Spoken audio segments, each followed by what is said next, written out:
بدن پر کسی پانی کا یا بارش کے قطروں کا اثر نہیں ہے. کیا وجہ ہے؟ آپ علیہ السلام نے فرمایا اے عائشہ کیا مجھ سے نسبت رکھنے والی کوئی چیز تو تم نے نہیں استعمال کی؟ مجھ سے نسبت رکھنے والی کوئی چیز استعمال کی ہے؟ عرض کی یا رسول اللہ بے شک میں نے آپ کی چادر استعمال کی ہے، اس چادر کو میں نے اپنے سر پہ اوڑھا ہے، بس یہی کیا ہے.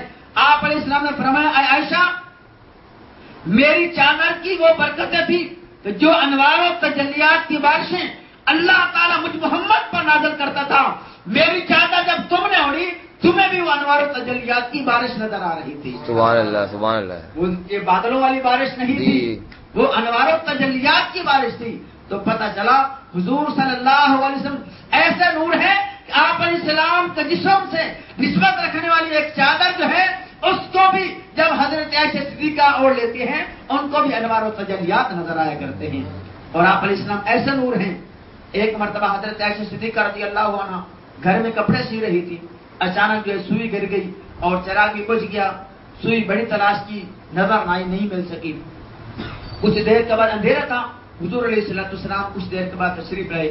آپ علیہ السلام کی پیشانی مبارک کے نور سے پورا کمرہ روشن ہو گیا اور حضرت عائشہ صدیقہ فرماتی ہیں حضور کے آنے سے جیسے ہی پورا کمرہ روشن ہو گیا مجھے میری سوئی مل گئی. تو سامنے محترم نبی کریم علیہ السلام کو اللہ تعالیٰ نے وہ عظمت و شان عطا کی ہے. وہی نور جس کو اللہ تعالیٰ نے سب سے پہلے پیدا کیا، تمام مخلوقات سے پہلے پیدا کیا، وہی نور بشریات کے لبادہ اوڑھ کر اس دنیا کے اندر ہم لوگوں کی رہبری کے لیے، ہم لوگوں کی ہدایت کے لیے، ہمیں اللہ کا دین سکھانے کے لیے، ہمیں اللہ کے احکامات بتانے کے لیے، ہمیں اللہ تعالیٰ کے راستے پر چلانے کے لیے، ہمیں صراط مستقیم پر چلانے کے لیے اور جنت کا راستہ بتلانے کے لیے اور جہنم کے راستے سے بچانے کے لیے وہ نبی کریم صلی اللہ علیہ وسلم بشریت کا لبادہ اوڑھ کر اس دنیا میں 12 ربیع الاول کو بروز پیر تشریف لائے. تو نبی کریم علیہ السلام کا یہاں پر آنا ہم لوگوں کی ہدایت اور رہنمائی کے لیے تھا. اور کیسے آئے میرے آقا علیہ السلام؟ اللہ اکبر کبیرہ. حضرت اماں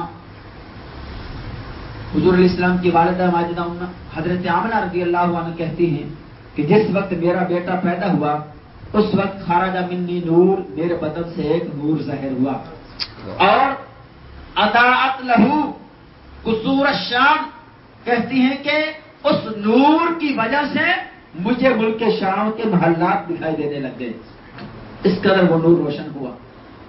اور پھر فرماتی ہیں عام بچوں سے مختلف میرے بچے کی پیدائش تھی.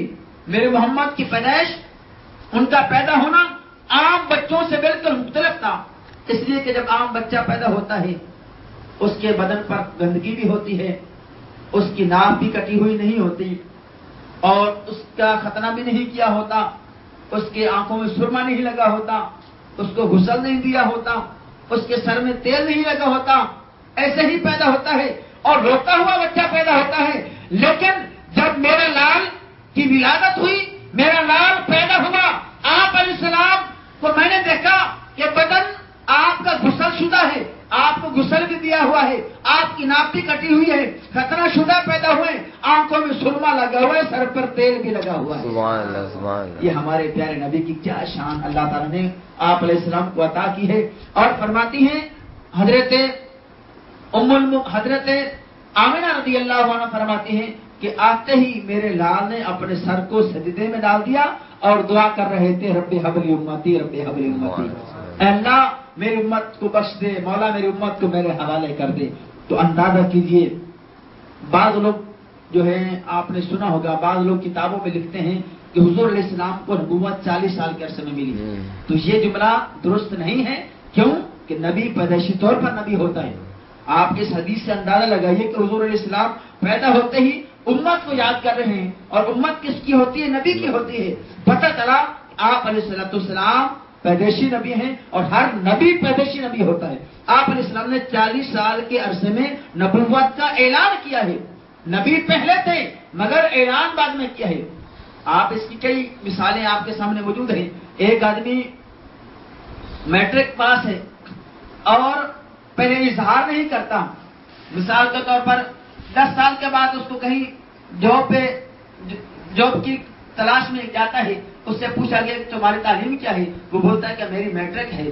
تو اس کا یہ مطلب نہیں ہے کہ اس نے ابھی میٹرک کی ہے، بلکہ اس نے میٹرک پاس ہونے کا ابھی اظہار کیا ہے، اعلان کیا ہے، بتلایا ہے.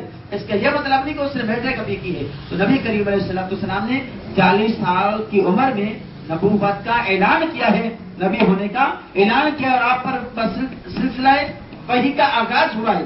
نہ کہ آپ نبی اس وقت بنے ہیں.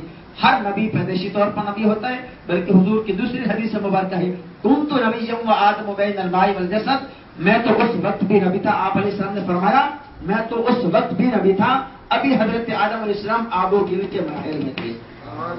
تو اللہ کے نبی پیدائشی طور پر نبی ہوتے ہیں. آپ علیہ السلام اس دنیا میں تشریف لائے، اور آپ علیہ السلام کی تشریف آوری کا مقصد ہم لوگوں کی ہدایت اور رہنمائی ہے. آج ہم مسلمان اپنے اس نبی کی لائی ہوئی تعلیمات کو، اس قرآن مجید کو اور احادیث نبویہ کو ہم بھول چکے ہیں. اکثریت ہم مسلمانوں کی قرآن و سنت سے دور ہوتے جا رہی ہے، اور مغربی تعلیم کی طرف ہماری زیادہ توجہ ہے.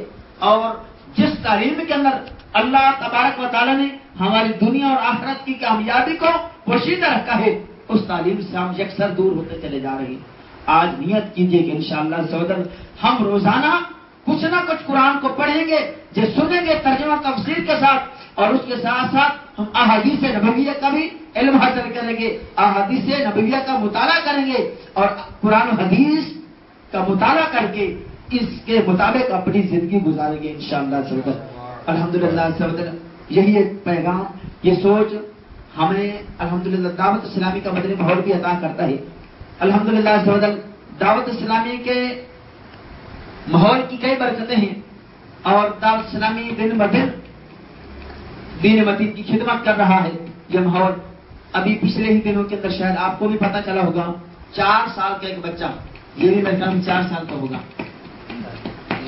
3 سال کا، جو اس سے 1 سال بڑا بچہ تھا، اس 4 سال کے بچے نے ہاسپٹل میں والد کے ساتھ گیا، وہاں پر مریضوں کی عیادت کی، ان سے خیر خیریت پوچھی، اور جب اس کا یہ انداز ہے کہ ان کو نیکی کی دعوت پیش کی، ان کو قرآن و سنت کی باتیں بتائیں.